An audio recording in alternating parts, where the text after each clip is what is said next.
लोकतंत्र की हत्या का यह दिवस, लोकतंत्र हत्या दिवस, इस प्रकार का इसको सारे देश में भारतीय जनता पार्टी ने पूरे देश के अंदर इसको मनाने का निश्चय किया है, क्रियान्वित है।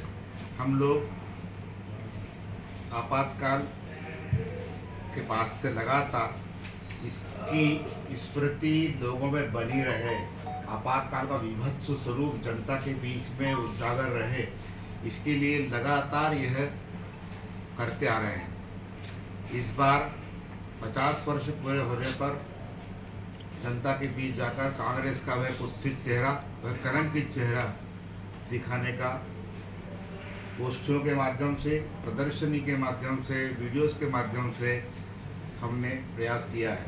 आज ऐसा ही कार्यक्रम यहाँ पर यह था, जिसमें शहर के गणमान्य नागरिक, विद्यार्थी और पार्टी के समर्पित कार्यकर्ता आए थे, जहाँ मीसा मंदिरों का आज हमने सम्मान किया है। यह दिन भूलने लायक नहीं है और ये सदैव स्मरण इसलिए भी रहना चाहिए ताकि आने वाले समय में अगर कोई तानाशाही प्रवृत्ति किसी के अंदर पैदा हो और वह यह प्रयास करे तो उसे यह भी याद रहे कि इस देश के 60 करोड़ लोगों ने उस समय पूरे देश के अंदर आंदोलन खड़ा करके और लोकतंत्र को फिर से स्थापित किया था, लोकतंत्र की विजय हुई थी। इसलिए वह दमन चक्र भी जनता को याद होना चाहिए कि कांग्रेस का असली चरित्र क्या है।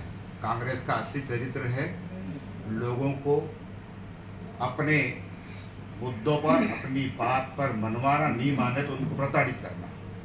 और यह उस समय हुआ।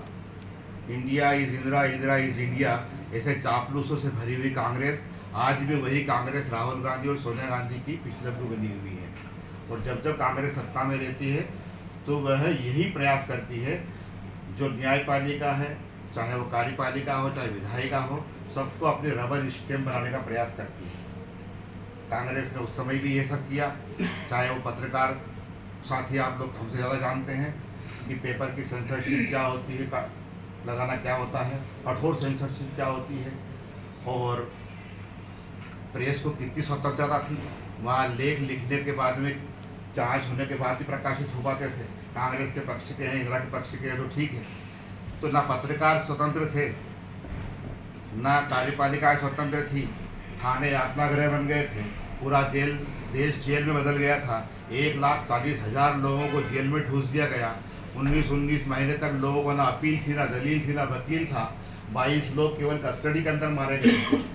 देश का जनमानस खड़ा हुआ और उन्होंने आंदोलन किए, सत्याग्रह किए, कितने प्रकार के अत्याचार सहे, इसकी विभत्स कहानी अगर कोई पढ़ना चाहे तो आपातकालीन संघर्ष गाथा एक ऐसा ग्रंथ है, किताब है, जिसके अंदर वास्तविक सत्य लिखे हुए हैं कि किस प्रकार से बर्फ की शिलाओं पर लेटाया गया, मिर्ची की धुएं से परेशान किया, धुआं दिया गया, नाखून खींचे, नाखूनों में आलपीने गाड़ी गई। और ऐसे लोग हमने अपनी इस पीढ़ी ने देखे हैं, मैंने स्वयं देखे हैं, उन लोगों से रूबरू रहा हूँ मैं, चाहे वो होशंगाबाद के शंभू सोना क्या हो, जो रक्तदान के पंडित जी हों, हमने उनको देखा, चाहे वो देवास के तेज सिंह यादव जी हों।